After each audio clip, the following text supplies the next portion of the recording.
Bonjour mesdames et messieurs et bienvenue au webinaire intitulé Efficient, efficace, engagé, soutien optimal à l'enseignement, l'apprentissage et la recherche. Je vais donc aujourd'hui vous présenter cette présentation. Mon nom est Maud Arnaud, je suis experte avant-vente en solutions documentaires chez Eximris ProQuest Company. Je serai votre présentatrice aujourd'hui pour une durée d'environ 1 heure selon vos questions éventuelles à la fin. Alors avant de commencer, je voulais attirer votre attention sur le WebEx, l'outil Cisco WebEx. Si vous souhaitez me poser des questions, vous avez pu constater que vous êtes en mute pour des questions de qualité audio de cette présentation. Cependant, vous pouvez me poser des questions via l'outil de chat que vous trouvez en haut à droite de votre écran ou l'outil Q&A qui est juste à côté. Vous pouvez me poser des questions et j'y répondrai volontiers à la fin de cette présentation. Si le temps imparti était éventuellement dépassé, je répondrai à ces questions ultérieurement par email le cas échéant. Donc ce webinaire est enregistré. Si jamais vous arrivez en cours de session, c'est pas un souci. Nous vous enverrons de toute manière à tous un lien vers l'enregistrement dans les prochains jours. Donc rentrons maintenant dans le vif du sujet qui nous concerne aujourd'hui. Donc au cours de ce webinaire, je vais vous montrer comment, à l'aide des produits et des services SaaS, c'est-à-dire logiciels en tant que service du cloud Eximris, comment vous pouvez élaborer des workflows avancés, complets, à même d'améliorer en fait l'expérience de l'enseignement, de l'apprentissage et de la recherche au sein de votre université. Donc, dans un premier temps, l'élaboration en fait de ces workflows automatisés devrait aussi vous permettre de mobiliser, de collaborer avec les enseignants pendant le processus de conception de leurs cours, par exemple. Pour les bibliothécaires, permettre de collaborer avec les bibliothécaires pour identifier, gérer les modifications concernant les demandes et les allocations de ressources. Et pour les étudiants, collaborer avec les étudiants grâce aux outils de réseaux sociaux qu'ils utilisent, afin qu'ils trouvent facilement les ressources de la bibliothèque, qu'ils puissent les utiliser, éventuellement les partager, et que par l'intermédiaire des outils de découverte, ils puissent de manière pertinente accéder à ces ressources. Cependant, pour ce faire, on est bien souvent confronté à certains problèmes. Les ressources des listes de lecture qui sont donc liées à l'enseignement et à l'apprentissage posent un problème aux établissements d'enseignement supérieur car bien souvent les enseignants et les bibliothécaires travaillent en vase clos sans forcément communiquer entre eux. Donc on a des soucis, par exemple la gestion des acquisitions de ressources et le développement des collections requiert à la fois la participation des enseignants, des bibliothécaires et des étudiants, mais ils ne communiquent pas forcément entre eux ou utilisent des systèmes qui ne sont pas les mêmes et qui ne communiquent peut-être pas non plus entre eux. Il est possible également que vous soyez dans une situation où votre bibliothèque reçoit des listes de lecture de la part des enseignants bien après en fait le début des cours effectifs et donc le cas échéant vous êtes amené à avoir des process qui sont peut-être interrompus, qui vous donnent l'obligation d'appliquer des mesures correctives. Ainsi, les bénéfices en fait d'une éventuelle collaboration ne peuvent être pris en compte. Les solutions abondent. Il est possible que chaque personne utilise une solution différente pour gérer les listes de lecture, ce qui veut dire que ça nécessite une gestion multiple et complexe. Il est possible également que vous ayez des outils qui ne respectent pas les droits d'auteur et voire qui ne les gèrent tout simplement pas. Et donc, la difficulté, c'est de savoir comment les enseignants peuvent savoir que la ressource qu'ils sont en train d'ajouter en tant que citation et qu'ils partagent est bien la plus adéquate pour leurs étudiants par rapport aux collections de la bibliothèque. Je tâcherai de vous le prouver lors de mes exemples plus tard lors de cette démonstration. Comment également ils peuvent facilement créer des listes de lecture et les actualiser, et comment les bibliothécaires de leur côté peuvent s'assurer que les étudiants disposeront bien du document requis au moment où ils en ont besoin, au moment nécessaire.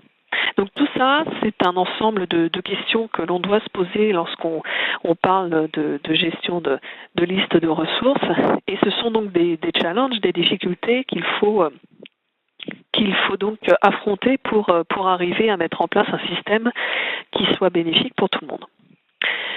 Donc, il y a un nombre de challenges à relever. J'en ai cité quelques-uns ici dans ce diapositif. Les enseignants, les bibliothécaires, les étudiants, bien entendu, et en fin de compte, l'institution pâtissent en fait de l'absence de workflow intégré et coordonnées pour soutenir justement l'enseignement, l'apprentissage et le développement des collections. Donc, pour créer une liste de lecture, l'enseignement, bien souvent, ne dispose actuellement d'aucun moyen, on va dire, facile. Certains enseignants vont ajouter sur la page de cours du système de gestion de cours de leur CMS un document PDF ou Word avec des références. D'autres communiquent par email leur bibliographie pour l'envoyer à la bibliothèque. En pareil cas, la bibliothèque doit traiter chaque citation manuellement et assurer l'accès de tous les participants du cours aux exemplaires, qu'ils soient physiques, électroniques ou numériques. Et même s'il est probable que les enseignants ne transforment pas radicalement leur liste de lecture d'une année sur l'autre, il faut quand même que la bibliothèque les retraite annuellement pour s'assurer que les documents sont bien présents et disponibles. Et dans certaines institutions, la bibliothèque est au courant d'environ 20% des citations du matériel requis pour les cours, 20% uniquement. Donc très souvent, les enseignants en réalité se contentent de télécharger des citations vers leur CMS, généralement sous forme de PDF ou de documents scannés. Et bien que de telles pratiques puissent être considérées comme des utilisations raisonnables, entre guillemets, il n'existe aucun rapport les détaillant, ce qui pose un problème à la bibliothèque, au fournisseur d'informations, c'est qu'il n'y a pas de traces et de suivi, donc il est très difficile de produire des statistiques d'usage, par exemple. Et parfois, les enseignants vont télécharger des documents qui n'ont pas obtenu au préalable une vérification de droit d'auteur, qui pourtant est nécessaire. Donc, tout ça pose souci. On a également le problème de tous les documents qu'on considère comme non traditionnels en regard de la bibliothèque, à savoir lorsqu'on sort des ressources imprimées, on peut avoir des exemples des blogs, des sites internet, des documents en accès libre, des articles de périodiques, etc. Et pour ces documents, il est important que la bibliothèque, et en particulier les bibliothécaires spécialistes du sujet en cours, connaissent toutes ces ressources pour pouvoir derrière offrir le meilleur accès possible selon les abonnements. Par ailleurs, les nouvelles méthodes d'enseignement, comme les cours en ligne ouverts à tous, exigent de nouvelles pratiques. Il s'agit de cours auxquels le grand public peut s'inscrire gratuitement. Et de nos jours, lorsque l'accès à une liste de lecture a lieu via un cours auquel un participant est inscrit, les auditeurs libres, en règle générale, ne peuvent pas y accéder, en aucun cas. Donc la grande difficulté actuelle pour la bibliothèque et pour les enseignants, c'est donc de mettre à la disposition des étudiants les ressources là et au moment où ils en ont le plus besoin. Alors actuellement, les enseignants, les bibliothécaires et les étudiants tentent de collaborer avec les différents outils qu'ils utilisent pour satisfaire aux besoins en matière d'enseignement et d'apprentissage. Ce processus, il doit absolument être interactif et pas linéaire. Il doit y avoir un va-et-vient de communication incessant, un dialogue entre les divers participants. Et c'est ce que nous appelons ici le triangle d'or. Alors comment peut-on y arriver? La bonne nouvelle, c'est que les services et les produits d'Eximris, que ce soit Leganto pour la gestion des listes de lecture, Alma pour la gestion des collections de la bibliothèque, Primo ou Summon pour la découverte de ces collections, donc dans un outil de découverte, peuvent satisfaire à cette exigence et permettre à la bibliothèque de répondre à certaines attentes des enseignants, des étudiants et des chercheurs. Je vais vous montrer un par un les trois côtés de ce triangle d'or. Souvenez-vous néanmoins que la communication n'est pas à sens unique. Il s'agit d'un processus qui est non linéaire, véritablement collaboratif. Et donc les choses peuvent se passer en différentes séquences. Donc aujourd'hui, ma présentation va commencer par Leganto, ensuite par Alma, puis par Primo. Je vais revenir sur certaines solutions par moment. Mais j'aurais très bien pu faire le même type de présentation en commençant par Primo, puis Alma, puis Leganto. Il n'y a pas d'ordre préférentiel. C'est simplement pour avoir un scénario lors de cette présentation de ce jour. Donc je vais commencer par le point de vue des enseignants. Alors prenons par exemple le professeur Green, à qui l'on a conseillé d'améliorer et de renforcer ses listes de lecture. Ces listes de lecture par rapport à ses cours pour accroître l'intérêt des étudiants aux ressources. Son institution cherche en effet à améliorer les opinions positives des étudiants dans de futures enquêtes cruciales. Donc les listes de ressources de ces cours sont structurées. Il s'agit probablement de listes annotées de ressources de tout type, que ce soit imprimées, numériques ou électroniques, qui comportent la documentation que les étudiants qui suivent ce cours doivent lire, visualiser ou traiter pour se familiariser au sujet du cours en question. De telles listes incluent en général d'autres ressources capables d'élargir le socle de connaissances des étudiants. Souvent, une liste de ressources sert à l'étudiant, par exemple, de premier cycle, comme un premier contact avec le matériel scientifique et la bibliothèque de l'université. L'enseignant peut ajouter des ressources de n'importe quel type dans une liste, comme je l'ai dit, que ce soit des exemplaires physiques, des articles ou des livres électroniques, ou bien des ressources numériques. Notre solution de nouvelle génération Alma est la seule plateforme de service pour les bibliothèques qui a été vraiment spécialement conçue pour gérer n'importe quel type de ressources de manière totalement unifiée. C'est ce que je vous montrerai tout à l'heure. Donc, que doit faire le professeur Green pour gérer sa liste de lecture? Alors, par chance, l'université du professeur Green vient d'acquérir la solution Leganto d'Eximris. Et Leganto est une solution cloud de gestion des listes de ressources au service des enseignants, des étudiants et des bibliothécaires. Cette solution, elle est pleinement intégrée à la plateforme de service de bibliothèque Alma, de façon à ce que toute modification effectuée dans une solution soit immédiatement prise en compte dans l'autre. Leganto permet aux enseignants et aux bibliothécaires, et également aux étudiants, de simplifier les workflows et d'accroître l'efficacité, entraînant pour l'institution une réduction des coûts, pour les étudiants une augmentation de la participation et de leur fidélisation, et la possibilité de trouver et de mesurer la participation à l'aide des listes et des ressources. Donc Leganto est doté de toute une gamme de fonctions, de création, de gestion, de modification des listes de lecture, d'accès aux listes pour les étudiants. Et cette solution est intégrée à Alma pour la gestion, la description et l'acquisition des ressources, ainsi qu'à Primo et Summon pour leur découverte. Alors je vais maintenant quitter mon PowerPoint et je vais vous montrer comment un enseignement peut facilement créer et maintenir ces listes dans Leganto, comment il peut se servir du système pour le faire par soi-même, au lieu de simplement transmettre un document papier ou un email à la bibliothèque, ou encore pire, de court-circuiter carrément la bibliothèque, comme ça peut se passer actuellement.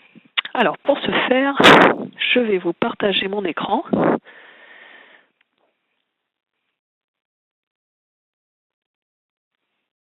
Voilà. Donc, je suis sur Leganto. Je vais donc me connecter. Je suis donc le professeur Green et je me connecte. Je vais mettre mon Leganto en français. Voici. Donc, je suis maintenant connectée sur Leganto. Alors, avant de vous montrer comment je crée une liste de lecture, je vais vous présenter un peu cette interface de Leganto.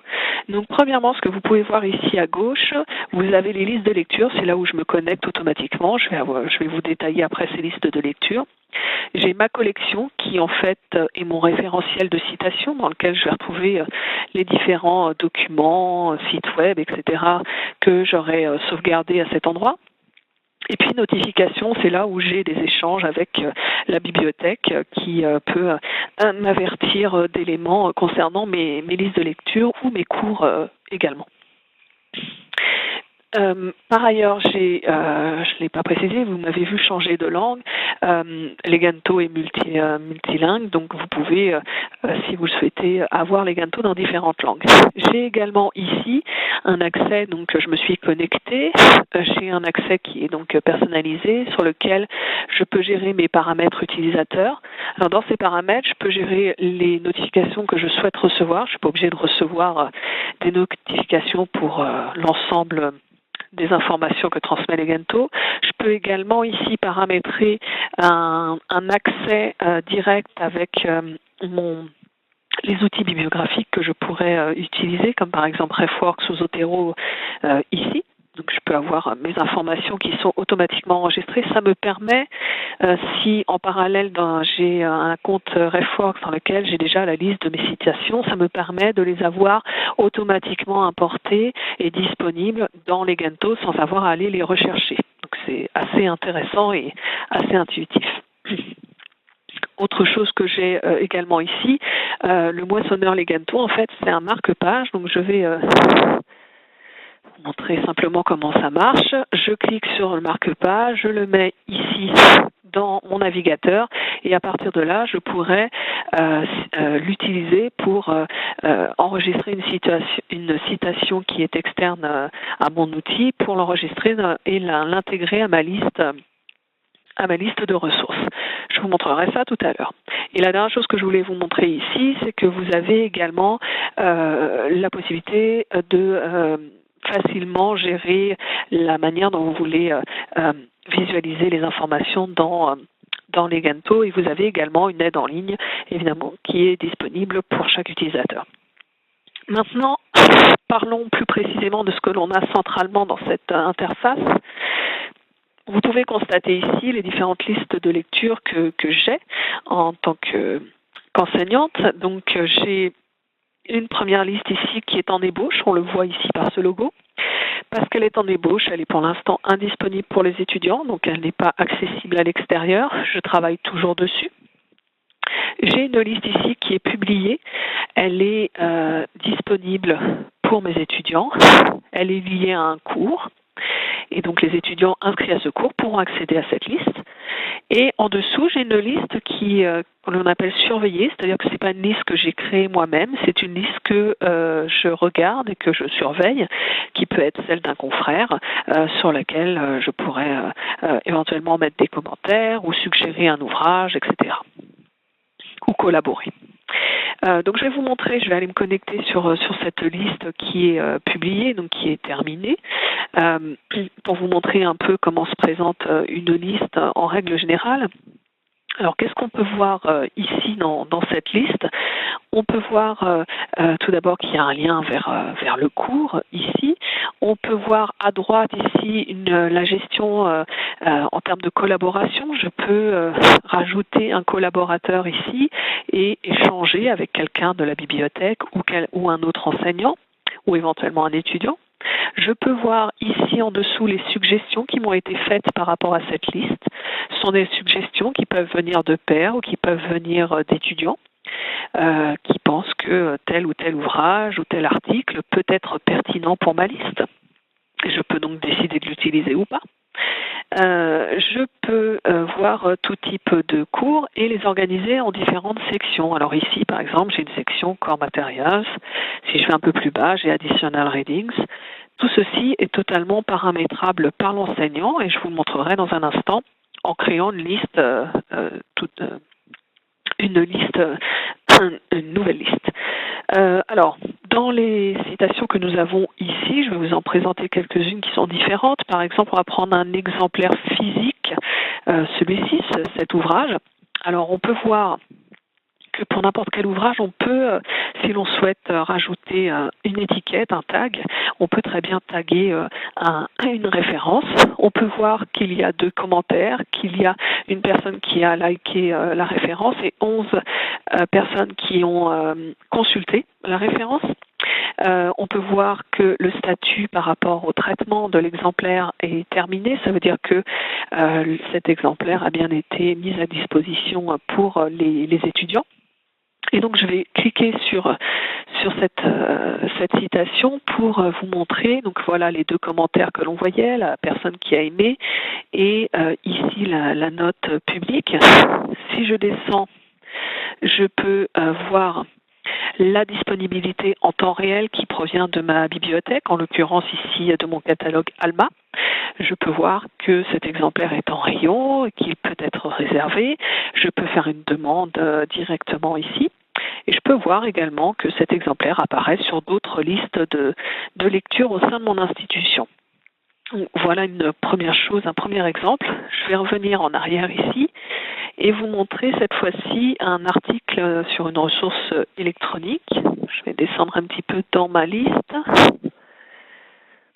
Voilà cet article. Donc cette fois-ci, si je peux directement cliquer ici pour accéder à cette ressource. Et ce que je voulais vous montrer un peu plus bas, c'est que l'on voit voilà le lien sur la ressource électronique. Et également, lorsque la bibliothèque utilise un outil type BX de recommandation d'articles scientifiques, on peut avoir Leganto qui va rechercher les articles qui correspondent au sujet actuel, qui pourrait éventuellement intéresser l'enseignant pour être ajouté à sa liste. Enfin, si je retourne à ma liste, on peut voir que j'ai différents autres types de ressources, comme par exemple ici une vidéo. Si je vais un peu plus bas, j'ai un PDF ici. Donc, toutes sortes de documents peuvent être intégrés à ma liste. Mais le plus simple pour vous montrer tout ça, c'est de repartir sur la première page et d'ajouter une nouvelle liste. Pour ce faire, Leganto a en fait un assistant, tout simplement, qui va me guider pas à pas sur la création de ma liste. Et ce, à chaque fois que je souhaiterais créer une liste, ce qui veut dire que pour l'enseignant, c'est très simple d'utilisation. Il a juste à suivre les étapes que lui propose, les étapes que lui propose l'outil. Donc je vais créer une liste ici que je vais appeler Paris et les papillons. Je vais prendre la même description. Et donc je vais créer cette liste. Lorsque je crée cette liste, la première chose, après l'avoir nommée, que Leganto me demande, c'est de sélectionner un modèle.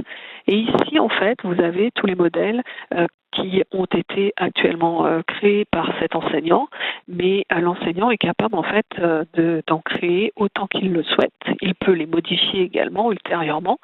Simplement, voilà, on peut avoir des modèles plutôt sur la fréquence, lorsque on a une liste de lecture qui change toutes les semaines ou tous les trimestres, etc. On peut avoir lorsqu'on est sur un cours d'histoire, on peut avoir quelque chose basé sur les périodes historiques, éventuellement, sur le type de matériel, etc. Et là, je vais en fait sélectionner un modèle vide pour partir de zéro. Donc la première chose que me demande Leganto, c'est d'associer en fait cette liste de lecture à un cours, parce que les participants s'inscrivent à un cours, ils ne s'inscrivent pas à une liste de lecture. Donc c'est forcément lié à une liste de lecture, à un cours. Si je ne le mets pas maintenant, il faudra que je le mette plus tard. Sans cette association, les étudiants ne pourront pas accéder à la ressource. ça ne m'empêche pas, si je ne mets pas maintenant, de pouvoir quand même créer ma liste et la faire traiter par la bibliothèque. Simplement, je ne pourrai pas la publier à la fin pour donner l'accès aux étudiants. Donc, je vais l'associer tout de suite, ce sera fait, à ce cours-ci. Et maintenant, vous voyez, hein, l'assistant Legento me demande de commencer par ajouter une section. Donc c'est ce que je vais faire. J'ajoute une section et à partir de là, je vais créer ma liste. Donc je vais appeler ça lecture obligatoire. Et maintenant, elle me demande d'ajouter des exemplaires. Alors, je vais ajouter un premier exemplaire. Le premier ajout que je vais faire, en fait, je vais aller chercher un fichier alors j'aurais pu faire du copier-glisser, mais je vais aller le chercher directement ici. J'ai stocké une image. Alors, où est-elle? J'aille ici.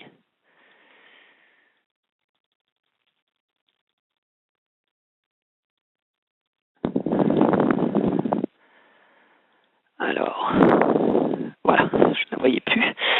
J'ai pris une image pour représenter que je suis en train de télécharger. Je vais lui donner un nom. Tour Eiffel. C'est donc une image. Vous voyez que Legento a reconnu automatiquement que c'était une image. On précise si on est ou pas l'auteur. On peut mettre des notes. Et ensuite, on ajoute. Donc, Legento ajoute automatiquement cet exemplaire. Vous le voyez ici. Il est maintenant disponible. Je peux le taguer si je souhaite. Hein. On peut rajouter un tag en disant que c'est obligatoire. Voilà, par exemple. Et l'enregistrer. Donc voilà un exemple d'ajout possible dans cette liste. Avant de continuer à ajouter d'autres ressources, je voulais vous préciser qu'il y a plusieurs façons d'ajouter des ressources. Et j'aurais très bien pu, alors je change d'écran, cette fois-ci je vais directement sur mon Primo, donc mon outil de découverte Primo. J'aurais très bien pu, en tant qu'enseignant, faire une recherche sur mon outil de découverte et à partir de là, utiliser le bouton marque-page pour justement générer une citation qui soit enregistrée dans ma liste de lecture dans Legento. Donc ce que je vais faire ici, je vais faire une recherche sur mon Primo. Une recherche sur les papillons, tant qu'à faire. On va rester sur le même sujet. Alors d'abord, la première chose ici, qui je pense est importante, c'est de remarquer que l'interface de Primo ressemble quand même fortement à l'interface précédente que vous avez vue au début de cette présentation de Legento. On a essayé de faire en sorte qu'on ait un aspect, une convivialité qui soit similaire, identique, pour vraiment avoir une intégration réelle entre les outils et faciliter leur utilisation. Donc, les outils de découverte d'Eximris permettent aux étudiants, mais aussi aux enseignants, donc, de trouver des ressources à l'intérieur de la bibliothèque. Donc là, c'est le cas. On voit la disponibilité en temps réel ici pour ces ouvrages. On voit lorsque c'est du texte intégral s'il est disponible ou pas. Mais également pour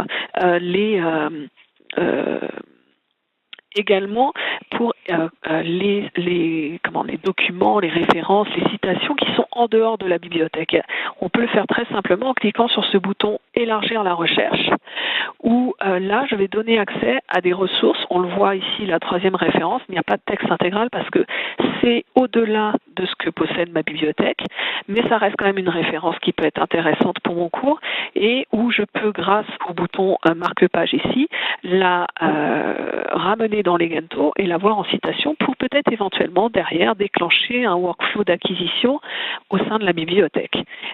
Donc je vais retourner côté Legento et ajouter d'autres ressources dans Legento. Alors, pour ajouter un autre exemplaire, ça suffit de cliquer ici. En cliquant ici, j'accède en fait à ma collection. J'accède également aux citations que j'ai dans mon RefWorks, vu que j'ai connecté mon RefWorks, et je peux très facilement prendre une référence et la faire glisser et la voir dans mon Legento. Voilà. Un exemple. Autre possibilité, ajouter via cet outil, via la recherche simple ou la recherche avancée, l'un comme l'autre, dans mon catalogue Alma et Primo Central. Alors je vais faire une recherche ici sur un thème.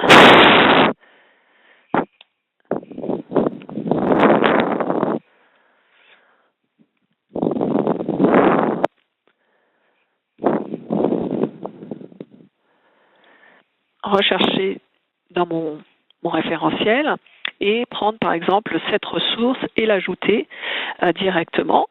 Et si je reviens ici, on peut voir que la ressource a en effet été rajoutée. On voit que lorsqu'elle est rajoutée, il est marqué en cours de préparation, c'est-à-dire qu'il y a derrière évidemment besoin de la traiter. Je peux, lorsque je vais dessus, juste vous montrer que lorsque vous accédez à la ressource elle-même, vous pouvez ajouter une note privée, publique, mettre une date de retour éventuellement et toute information que vous jugeriez nécessaire d'ajouter à cet endroit-là. Autre manière, donc là je vous ai montré comment ajouter des ressources à partir de Legento, mais on peut également faire la même chose en étant à l'extérieur et comment rapatrier ces éléments. Alors j'ai un exemple ici. J'ai un exemple sur cet ouvrage Guide to Nabokov que j'ai trouvé sur Amazon en utilisant le bouton marque-page.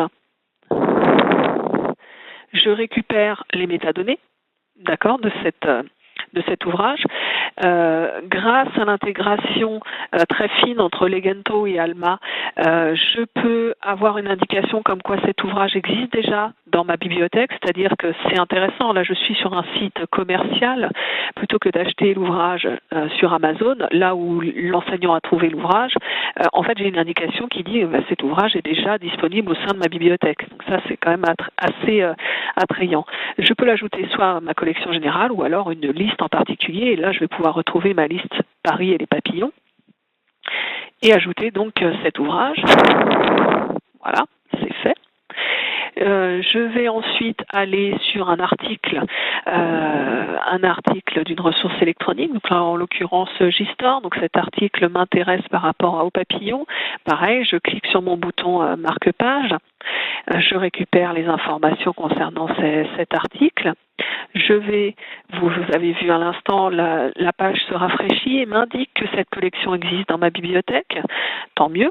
Donc je clique sur la liste, je rajoute sur ma liste Paris et les papillons et j'ajoute la référence. Je vais maintenant passer à une ressource, alors cette fois-ci une vidéo sur YouTube. Également, ici, je clique sur marque-page et je vais pouvoir récupérer les informations. On voit que automatiquement, Legento constate qu'il s'agit d'une vidéo. Et je l'ajoute. Donc voilà différents exemples. Si maintenant je retourne dans mon Legento, on va voir que toutes ces ressources ont été rajoutées. Ce qui est intéressant ici, par exemple, sur cette ressource électronique que j'avais trouvée dans JSTOR, c'est que vous avez le lien sur JSTOR tel qu'il avait été trouvé par l'enseignement, mais automatiquement, Legento va maintenant proposer également le lien par Wiley, là où la bibliothèque a des abonnements, et je vais même pouvoir avoir les informations concernant les termes de licence. Donc voilà jusqu'où l'intégration peut aller en ce qui concerne ceci. Donc on voit tout ce que j'ai pu ajouter au sein de cette liste. Je peux ordonner différemment les informations. Et enfin, le dernier point qui me reste à faire ici, j'ai plusieurs options ici, c'est de publier cette liste, car en la publiant, je vais pouvoir en fait l'envoyer. Je vais l'envoyer, avant de la publier, je vais d'abord l'envoyer à la bibliothèque pour qu'elle soit traitée par des bibliothécaires et qu'ils vérifient les informations. Et on voit ici que les informations ont été envoyées et qu'elles puissent ensuite être traitées. Donc les ajouts de documents à cette liste, à condition que la bibliothèque en ait connaissance, évidemment, constitue un excellent moyen de suggérer les achats de nouveaux documents à la bibliothèque. Les ressources, elles peuvent être de n'importe quel type, comme je vous l'avais précisé ultérieurement. Donc Leganto aide les enseignants à créer des listes de lecture qui sont pertinentes et aisément accessibles et interactives. Les enseignants peuvent donc ajouter des informations de tout type, comme on l'a vu, et ils peuvent collaborer avec leurs pairs et s'appuyer sur leurs connaissances, ainsi qu'avec le personnel de la bibliothèque pour bénéficier de leur aide, leur expertise et la gestion de copyright. Donc si vous êtes enseignant, vous pouvez, grâce à Leganto, créer des listes de lecture structurées, annoter, exploiter les rapports et les résultats d'analyse pour avoir une meilleure perception des documents que vos étudiants utilisent, améliorer votre visibilité sur les lectures des autres cours, actualiser facilement les listes chaque année, explorer d'autres matériels pertinents grâce aux recommandations automatiques de documents connexes et laisser les bibliothécaires s'occuper des questions de conformité au copyright. Je vais maintenant retourner à mon PowerPoint pour parler du point de vue de la bibliothèque. Donc, je vais arrêter de partager mon écran et retourner ici. Voilà. Donc, je vais maintenant vous montrer comment la bibliothèque peut utiliser ces listes de lecture créées par l'enseignant pour garantir, in fine, l'accès aux ressources pour les étudiants, tout en respectant les droits d'auteur. Alors, je vais prendre l'exemple de Lucie, une bibliothécaire qui veut s'assurer que toutes les ressources physiques, électroniques, numériques dont les étudiants ont besoin pour leur cours soient disponibles au moment opportun et à l'endroit voulu. Elle peut accéder à sa liste de lecture depuis sa liste de tâches Alma ou à partir de l'option liste de lecture du menu Alma. Donc je vais repartager mon écran à nouveau et cette fois-ci me connecter sur Alma.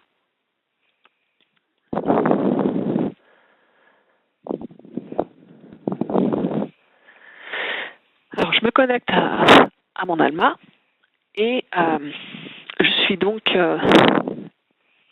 connecté à mon Alma et j'ai donc accès ici à une liste de tâches. Et en l'occurrence ici, j'ai accès à la liste qui traite les listes de lecture. C'est donc là où je vais aller dès maintenant. Dans cette liste, je vais aller chercher ma fameuse liste que j'ai créée tout à l'heure qui s'appelait Paris. Pardon, je vais la réécrire correctement. Paris et les papillons, que l'on retrouve donc ici, qui a bien été créé par moi. Je vais cliquer dessus et on va pouvoir voir tous les éléments. Donc c'est la même liste de lecture. Notez ici qu'il y a un bouton consulter dans Leganto. Le bibliothécaire peut accéder à l'affichage directement dans Leganto s'il veut voir ce que ça donne côté enseignant. Mais sinon, il a accès à partir de son outil Alma à cette liste de lecture. On peut remarquer que pour chaque ressource, il a différentes possibilités qui lui sont offertes pour traiter la référence. Il peut déclencher une demande d'achat, ce qui en fait déclenchera une création de lignes de commande et le workflow d'acquisition au sein d'Alma. Il peut traiter une demande de numérisation. Il peut traiter les demandes de droits d'auteur et de vérification de droits d'auteur. Il peut même recommander et ajouter une nouvelle référence si cela est nécessaire. Il peut communiquer, envoyer des notes à l'enseignant. Donc il y a tout un process qu'il peut mettre en place ici.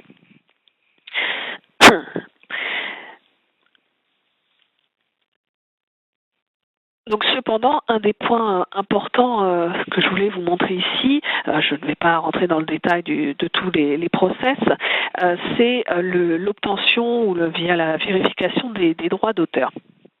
Ça représente généralement une tâche assez considérable et importante au sein des bibliothèques.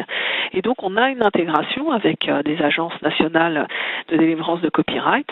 En Angleterre, par exemple, la CLA, Copyright Licensing Agency, mais on en a d'autres ailleurs. C'est quelque chose qu'on fait en fait à chaque fois qu'on s'implante dans un nouveau pays pour Leganto. Il faut travailler avec les agences pour mettre en place cette collaboration. Et donc, je vais prendre l'exemple ici de cette ressource ici et voir en cliquant ici sur ce bouton, j'ai une connexion directe avec l'agence qui gère les droits d'auteur, où je peux voir si j'ai le droit d'avoir du copyright pour tout ce qui est numérique, pour scanner un document, et également pour les photocopies. Donc tout s'affiche ici en temps réel. Et si donc cela m'intéresse et que je souhaite le confirmer pour cette ressource, je vais éditer. Excusez-moi. Je vais éditer la ressource, donc je vais y retourner, c'est pas grave. On va rechercher à nouveau la liste.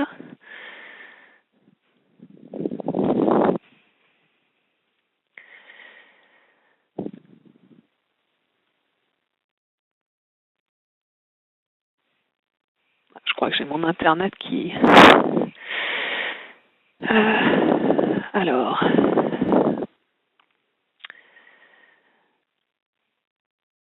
Bon, c'est pas grave, ce que je vais faire, c'est que je vais aller dans une autre liste.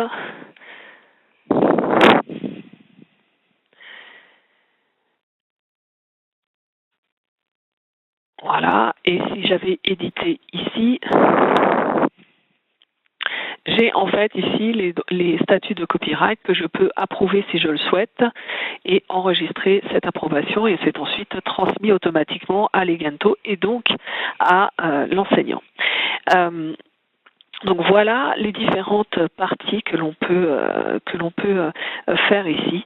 Cette approbation est évidemment en fonction de règles automatiques, et Legento et AMA permettent d'approuver, mais également d'émettre un refus à partir du moment où on accompagne ce refus d'une raison pour informer en fait l'enseignant.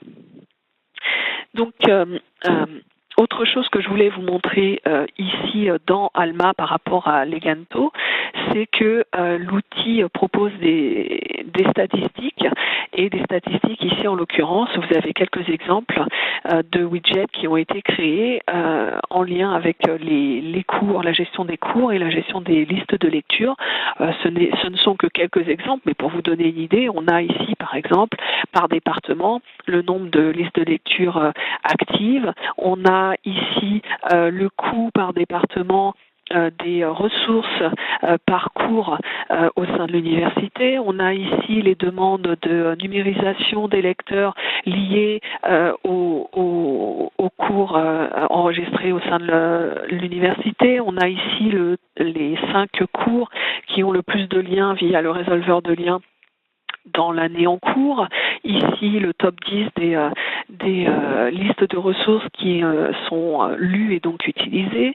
Ici, le top 5 des cours qui offrent le plus de prêts dans l'année en cours. Et enfin, ici, on a les cours, les prêts par cours par type d'usager sur l'année passée. Donc voilà, ça vous donne une idée de toutes les possibilités offertes par l'outil Alma en termes de statistiques, et en l'occurrence ici dans le cadre de notre intérêt de ce jour concernant les listes de lecture. Il y a autre chose que je voulais vous montrer au sein d'Alma. C'est une des forces de notre solution Alma, c'est le fait d'avoir des workflows unifiés pour tout type de ressources. Bien souvent, on évoque les ressources électroniques et physiques, mais je voulais vous montrer ici un petit peu comment on gère dans Alma les ressources numériques. C'est pas forcément quelque chose que vous voyez à chaque fois, donc je trouvais intéressant de revenir là-dessus. Donc ce que je vais faire, c'est que je vais faire une recherche dans mon catalogue Alma, et cette fois-ci m'intéresser spécifiquement à des objets numériques. Je vois ici donc quelques exemples. Je vais prendre le premier résultat ici, qui en fait est une référence qui propose 6 fichiers différents, de contenus différents, et en cliquant sur le bouton consulter, le résolveur de liens Alma va me proposer en fait d'accéder à ces différents fichiers. On voit qu'on a différents types, du PDF, de l'audio, de la vidéo, du JPEG, etc. Donc on va ouvrir cette information. Et juste pour vous montrer comment se présentent les objets numériques dans Alma. Donc on voit ici, on a un audio. Ici, j'ai un PowerPoint, il me semble, un PDF qui va s'ouvrir. J'ai ici un fichier zip que je peux télécharger. J'ai ici une vidéo que je peux même lancer. Voilà. J'ai ici une image et enfin ici une partition. D'accord ? On peut voir ici les éléments descriptifs et enfin pour chacun j'ai la possibilité de télécharger. Je peux également partager l'information si je le souhaite. Donc tout ça est regroupé en un point central. Ce qui est intéressant également, je vais prendre un autre exemple un peu plus bas dans ma liste de résultats.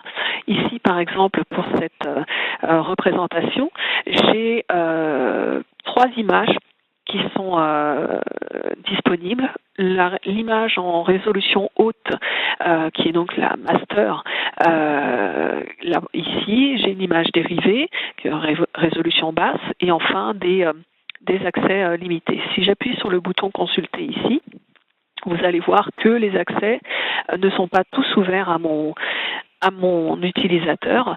Pourquoi ? Parce qu'il y a des droits spécifiques qui peuvent être gérés par rapport à l'accès aux objets numériques et on peut avoir une gestion très fine dans Alma de ces objets. Si enfin je clique sur celui auquel j'ai le droit, on peut donc accéder à l'image et partager cette image. Et on peut également, en cliquant ici, accéder aux informations concernant les droits d'auteur. Petite annotation ici, les droits d'auteur que vous affichez ici sont soit récupérés automatiquement de l'agence qui fournit les droits d'auteur, soit présentés par la bibliothèque, c'est-à-dire que vous avez la possibilité de personnaliser ce texte et de mettre les informations que vous souhaitez voir apparaître à vos usagers. Voilà pour cette présentation au sein d'Alma. Enfin, je voulais juste vous préciser une chose qui est importante, c'est que les informations que l'on voit ici, qui sont présentées en cliquant sur le bouton consulter par le résolveur de liens, sont personnalisables, c'est-à-dire que vous choisissez l'ordre dans lequel elles apparaissent. On a une définition de ce qu'on appelle des règles logiques d'affichage dans le résolveur de liens Alma, qui permet d'avoir une présentation fine et personnalisée des ressources que vous souhaitez voir apparaître pour vos usagers. Donc, l'Egento associé à Alma permet aux bibliothécaires de contrôler ces matériaux et de pouvoir les ajouter aux listes de lecture et de collaborer avec les enseignants. Donc, si vous êtes bibliothécaire, vous pouvez exploiter vos connaissances sur le contenu pour aider ces enseignants à élaborer leur liste de lecture, lancer les actions pertinentes, je le disais tout à l'heure, des workflows d'acquisition, de numérisation de documents ou d'abonnement à des revues, fournir des matériels avec plus d'efficacité, traiter éventuellement les obtentions de droits d'auteur et analyser l'utilisation des ressources pour maximiser l'impact des collections de la bibliothèque. Donc, en résumé, la bibliothèque bénéficie d'une amélioration de ses collections et donc une présence plus importante. Je vais retourner maintenant sur mon PowerPoint pour parler du dernier point de vue, celui des étudiants. Donc, je vais prendre l'exemple ici de Steve. J'ai d'abord parlé des enseignants et des bibliothécaires. On va maintenant s'intéresser à un axe qui est peut-être le plus important pour l'université, ce sont les étudiants. Steve est donc un étudiant de l'université. Il a besoin d'accéder aux ressources dans un délai très court et au bon endroit. Il peut se servir des outils de découverte avec Cybris pour trouver et accéder aux ressources quand il en a besoin. Et je vais procéder ici, je vais faire une démonstration à partir de Primo, mais bon, rappelez-vous que nous pouvons vous proposer également l'outil Summon. Et également, sachez que grâce à nos API open source d'Exibris, vous pouvez utiliser une interface de découverte open source ou celle de l'institution si elle en a créé une. Donc, je vais retourner sur mon outil de découverte Primo. Non, je partage pas le bon écran. Je me disais, c'est pas le bon. Voilà. Donc, je retourne sur mon outil Primo et je vais faire une recherche. Alors, je vais d'abord me connecter.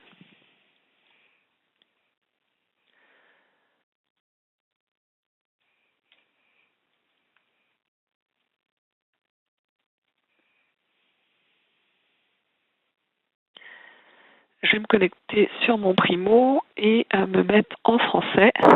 Voilà. Donc je vais me connecter sur mon Primo ici et faire une recherche sur mon catalogue et sur l'index sur le thème Climate Change. Alors ce que je veux vous montrer ici, c'est plusieurs choses en fait par rapport à la recherche dans Primo. Quand je suis étudiante en fait et n'importe quelle autre personne en fait qui recherche sur Primo, je peux accéder en fait à des informations précises. Alors d'abord, je fais une recherche et j'accède à tout type d'informations. On voit ici en temps réel les informations qui remontent d'Alma, mais je peux également filtrer mes résultats pour avoir quelque chose d'un peu plus fin. Par exemple, si je cherche à regarder des articles, je vais cliquer sur articles ici et donc accéder uniquement aux articles en ligne disponibles par rapport à ce type de recherche. Voici un exemple de filtre qu'un étudiant pourrait mettre en place. Autre exemple, je vais cette fois-ci chercher tous les livres disponibles pour cette recherche. Ce qui est intéressant avec ce filtre, c'est que j'ai à la fois accès aux éléments, aux exemplaires physiques, mais également aux e-books. Au livre électronique. On est sur livre. Admettons que maintenant, ce qui m'intéresse, c'est vraiment uniquement ce qui est disponible dans ma bibliothèque. Cette fois-ci, en gardant livre, mais en cliquant sur disponible, je vais accéder à tous les ouvrages physiques ou électroniques disponibles. C'est-à-dire non pas empruntés, mais vraiment disponibles dans ma bibliothèque. Donc, si j'ouvre par exemple cette référence, on va voir les services que me proposent Leganto. Donc je peux faire une demande pour un prêt, une demande d'achat si jamais le document n'était pas disponible.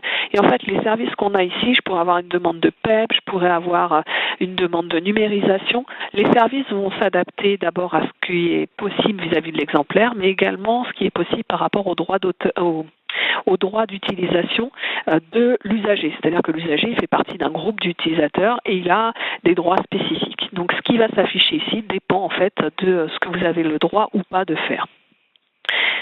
Donc un autre endroit où l'usager pourrait commencer sa recherche, c'est à partir de son CMS. Alors ici, moi j'ai un accès sur le CMS D2L, mais ça pourrait être Moodle, Blackboard, etc. Lorsque je suis sur mon CMS, je peux accéder à mes listes de lecture. J'aurais dû choisir une liste de lecture en amont, donc c'est pas grave, je vais y retourner. Je vais revenir en arrière sur le contenu et choisir une liste de lecture, ce que je n'ai pas fait.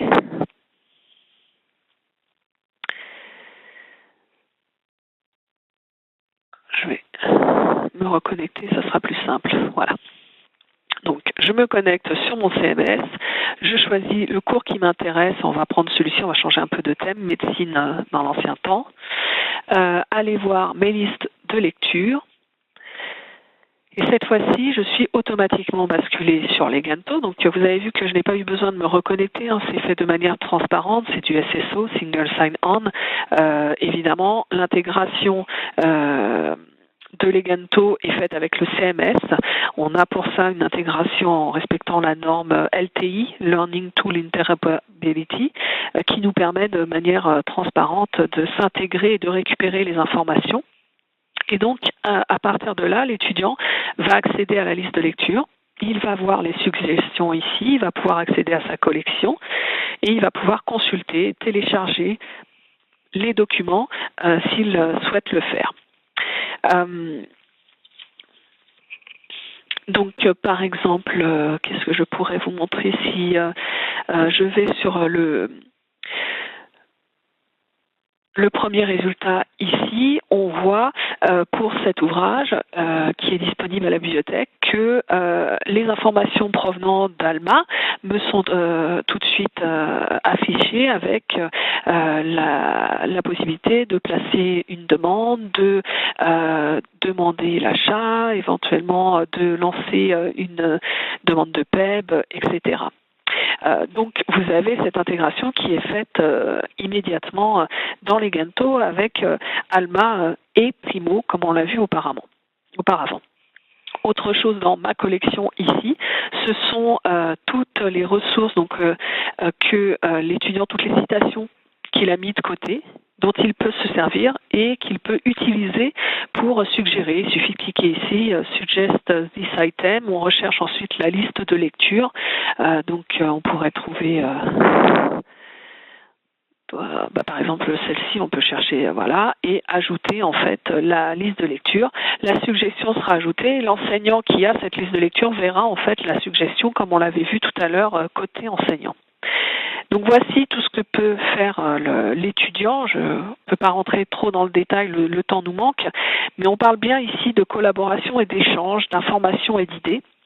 Les produits s'intègrent avec les différents systèmes de découverte, on l'a vu, et donc avec le CMS utilisé par l'institution. Donc en résumé, avec Legento, les étudiants, ils accèdent plus facilement aux documents liés à leur cours, ils y accèdent de manière transparente et intuitive, ils peuvent collaborer, partager, offrir des commentaires avec les pairs et avec les enseignants. Ils peuvent découvrir grâce à des suggestions d'autres contenus et ils peuvent recueillir eux-mêmes leurs ressources dans leur onglet My Collection pour pouvoir affiner leur références bibliographiques. Donc pour l'étudiant, l'idée c'est d'avoir un outil convivial qui regroupe tout en un seul endroit, interactif, qui permette de participer et donc de notifier. Et pour l'institution, l'idée c'est également d'avoir stimuler un peu ses investissements en partageant les connaissances, en atténuant les risques et en poussant en fait les étudiants à collaborer et à participer. Et ainsi, en fait, grâce aux statistiques qu'on récolte, l'institution, elle sait comment les étudiants utilisent ces ressources et ce qu'elle en pense. Donc c'est d'autant plus intéressant. Je vais maintenant retourner à mon PowerPoint pour conclure cette présentation. Donc l'utilisation de nos produits ex-Imris ensemble, que ce soit Legento associé à Alma avec Primo ou Summon, transforme en fait cette création de liste de lecture en une expérience collective, homogène, qui permet aux institutions de stimuler la participation des étudiants, d'encourager l'apprentissage de manière, je pense, significative, d'optimiser l'utilisation des ressources de la bibliothèque. Et Legento établit vraiment un lien entre les enseignants, les bibliothécaires et les étudiants en leur permettant la création de workflows complets, en facilitant la collaboration et en s'intégrant à l'environnement de l'institution. Par ailleurs, le dernier point que je voulais vous montrer avant de répondre à vos questions, par ailleurs, veuillez noter qu'on met à disposition de nos clients, et d'ailleurs pas seulement de nos clients, je vais partager mon écran une dernière fois pour vous le montrer. On a un site que l'on appelle Developer Network, que vous voyez affiché maintenant, sur lequel, libre d'accès, que vous pouvez accéder dès à présent, sur lequel vous avez en fait toutes les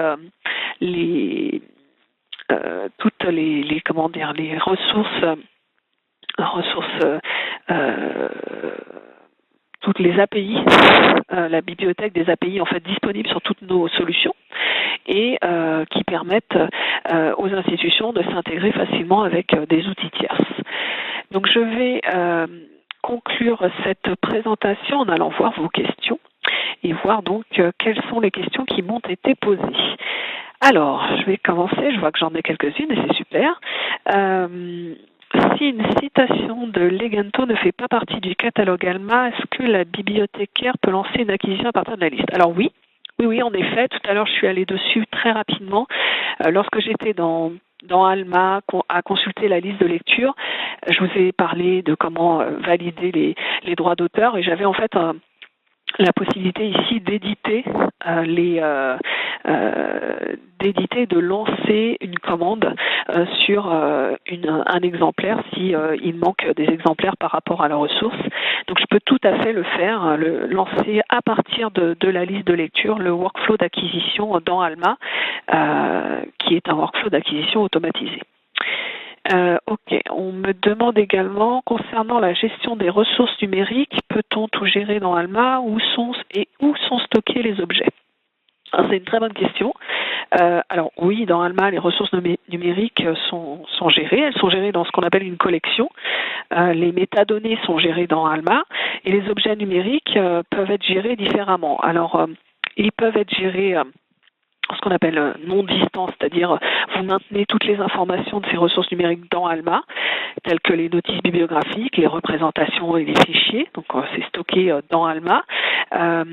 Les métadonnées sont dans Alma et les objets numériques dans ce cas sont stockés dans notre cloud S3 d'Amazon.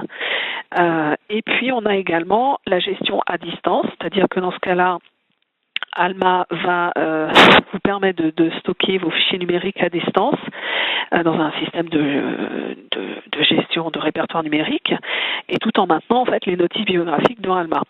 Souvent, en fait, lorsqu'on met en place Alma, les institutions ont déjà des dépôts d'objets numériques et dans ce cas-là, plutôt que de s'en séparer, ils souhaitent les garder. Ce qu'on fait, c'est qu'on intègre les métadonnées, mais les dépôts en fait restent tels quels. Et ce qu'on fait, c'est qu'on inclut en fait ces ressources numériques en laissant les images, les documents et autres fichiers là où ils se trouvent. On intègre à l'heure actuelle des outils comme Fedora, DSpace, Rosetta, Digitool, ContentDM, en utilisant la fonctionnalité standard d'OAI PMH pour moissonner ces métadonnées. Donc c'est assez commun. Et d'ailleurs, à ce sujet, je crois que je peux vous montrer ça ici, justement dans l'outil, dans notre portail de développement. Si je tape Digital, je crois qu'il y a un article qui explique en détail, si vous voulez plus d'informations là-dessus. Voilà, Integrating Digital Asset Management. Il explique bien les deux possibilités offertes, l'intégration à distance et l'intégration gérée totalement, complètement dans Alma. Donc les deux sont possibles. Et là, vous avez, je ne vais pas aller dans le détail ici, mais si ça vous intéresse, vous pouvez aller chercher plus d'informations à cet endroit. Alors, est-ce que j'ai d'autres questions? Je vais retourner sur mon écran ici. Voyons voir. Alors, oui, j'ai une autre question. Les enseignants peuvent-ils déposer un PDF dans Legento? Oui, tout à fait. Une bibliographie complète, par exemple. Alors, oui, ils pourraient déposer une bibliographie complète, mais l'intérêt serait... Si, non, c'est tout à fait possible. Je le mettrais, par exemple, je ferais une section, peut-être dans ma liste de lecture, une section spécifique que j'appellerais bibliographie, ce qui permettrait à l'étudiant d'avoir accès au PDF. Et en effet, c'est intéressant, il pourrait l'imprimer et l'utiliser. Oui, c'est tout à fait possible. Où doivent-ils saisir leurs références titre-à-titre? L'un comme l'autre, en fait, voilà. Moi, je dirais les deux. Idéalement les deux, c'est-à-dire que pour que ce soit traité après par la bibliothèque, si on a juste un PDF avec la bibliographie, on perd l'intérêt de l'intégration. Finalement, la différence entre ça ou envoyer par mail le même PDF à la bibliothèque, il n'y a pas beaucoup d'écart. Donc c'est intéressant pour les enseignants d'intégrer leurs ressources titre à titre pour qu'il y ait une vraie collaboration côté bibliothèque et enseignant avec les outils Legento et Alma. Cependant, avoir également ce PDF avec cette bibliographie dans un seul document qui soit ajouté à cette même liste de lecture, ça c'est intéressant, pas pour la bibliothèque, mais c'est intéressant pour les étudiants. Parce que eux, en effet, c'est le type de liste qu'ils peuvent imprimer et ensuite utiliser plus facilement. Donc moi je dirais les deux. Si cela est possible, les bibliothécaires peuvent-ils avoir dans Alma la liste PDF? Oui, ils auraient de toute manière cette liste PDF dans Alma, vu qu'à partir du moment où c'est ajouté dans Legento, vous pouvez dans ce cas-là y accéder à partir d'Alma. Si dans Legento, l'enseignant envoie la liste vers Alma, comme je l'ai fait tout à l'heure. Sinon, évidemment, elle n'apparaît pas encore dans Alma. J'ai une autre question. L'accès à Legento est-il sécurisé? Oui, tout à fait. Premièrement, dans Legento, on ne peut pas y accéder sans se connecter. Donc, pour l'étudiant, c'est géré de manière transparente par SSO. Il se connecte en fait à partir de son SMS et ensuite accède à Legento sans avoir à se reconnecter, mais l'accès en fait a été contrôlé en amont. Et puis pour l'enseignant, il a un login et un mot de passe qui peut être le même que celui qu'il utilise dans Alma s'il a un accès dans Alma, pour éviter d'avoir différents accès. l'étudiant doit-il se loguer pour avoir accès aux listes de lecture des enseignants? Donc oui, à partir du SMS, je viens d'y répondre. Le professeur peut-il publier dans Moodle le lien vers ses lectures de cours dans Legento? Oui. Vous avez, je vois que vous avez répondu à la réponse, mais tout à fait. Vous avez vu, en effet, il y a un interfaçage avec Moodle, tout à fait. Qu'est-ce que je voulais vous dire d'autre? J'avais une autre information que je n'ai pas précisée, me semble. Lorsque vous êtes étudiant,